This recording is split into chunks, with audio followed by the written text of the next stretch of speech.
When a child gets behind the wheel of a car and drives that car into a tree, you don't blame the child. You blame the Toronto Blue Jays manager who sat in the passenger seat, gave the child the keys, and said, "Drive, kid. I trust you." And I know that the Blue Jays had the bases loaded with none out and Dalton Varsho struck out. And I know that after that, Ernie Clement had a weird baseball spin backwards and Cal Raleigh stepped on home plate and then threw it to first for a double play. I know that Vladimir Guerrero Jr. came to the plate with 2 out and there was a man on second and there was a man on first. And I know that Alejandro Kirk, our Captain Kirk, scored from second to home on a single. And that was one of the best moments of this entire season. But there is nothing else to talk about than John Schneider's decision-making to give the keys of his car to a child and bring in Brendon Little in the bottom of the 8th inning when the Blue Jays had a 2-1 lead and say, "Hey, Little, I trust you, kid." So we need to hear from the manager first, and then let's talk about what the hell he was thinking. Wanted to see that, that part of the lineup, see different guys, right? We talked about it all series. Little's been one of our best pitchers in big. Okay. First of all, no. He hasn't been one of your best pitchers in big spots. Brendon Little, in his last 18 innings pitched in the regular season, gave up 15 walks. 15 walks in 18 1/3 innings pitched. Courtesy of Baseball Reference right there. That's how he ended the regular season. We're dating back to early August through the end of September. This is what he does. He walks batters. Back to John Schneider. Wanted to see that, that part of the lineup, see different guys, right? We talked about it all series. Little's been one of our best pitchers in big spots. Tough guy to elevate. Cal's a really good hitter.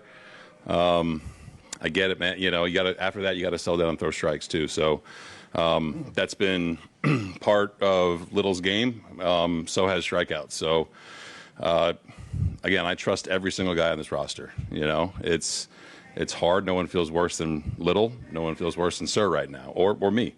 But I trust every single guy on this roster. Today it didn't work out, but we've won 2 games in a row a whole lot this year. So to explain John Schneider's decision-making, and we all kind of thought that this was what was happening in the moment. I said it on stream, the thought process of the Blue Jays manager when he decided to go to Brendon Little, remove Louis Varland, and have him pitch the bottom of the 8th inning. In that 8th inning, due up for the Mariners were Cal Raleigh, Jorge Polanco, and Josh Naylor. So Cal Raleigh and Jorge Polanco are switch hitters. And John Schneider said there, and what we all kind of thought was going on, is he wanted to bring in a lefty so that Raleigh would have to go over to the right side of the plate and face a new-handed pitcher. Same with Jorge Polanco. And then Josh Naylor, due up third in that inning, is a left-handed hitter. So he wanted the lefty-on-lefty matchup for Little on Naylor. And the results tell you everything you need to know about that decision. Because turning around Cal Raleigh to face a left-hander hitter, it doesn't matter.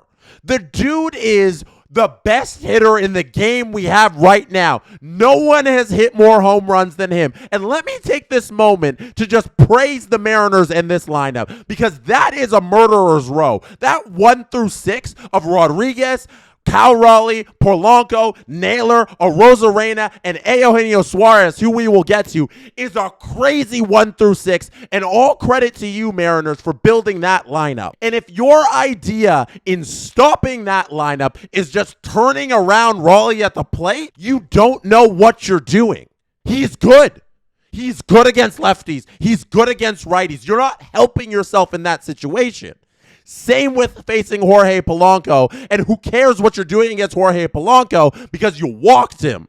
You brought in Brendon Little, who decided to walk him, and anybody can stand up there and do that. Apologies for my mic peaking there. I'm a little dumbfounded at the decision-making here, and I'm yelling a little. So that is the reasoning behind bringing in Brendon Little. It's just so perplexing because Little has not been generally good. This stat by Sportsnet Stats has been going crazy on Twitter because of how ridiculous it is. Blue Jays Brendon Little has a 6 6.08 ERA and a 1.88 whip over his last 21 appearances. This isn't a pitcher you should trust in high leverage situations. And my main question to John Schneider is, at the end of this whole thing, less than 24 hours ago, in an 8-2 game, you brought in Jeff Hoffman, the man you signed for $33 million over 3 seasons last offseason. You brought him in the most important moment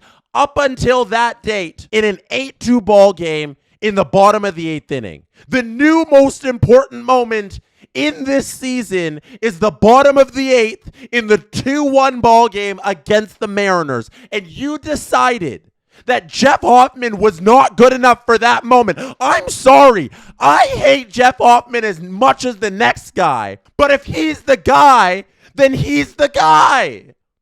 And that's it. That should be it. It's a 1-run game. You need 6 outs from Jeff Hoffman. That's the person you live and die with.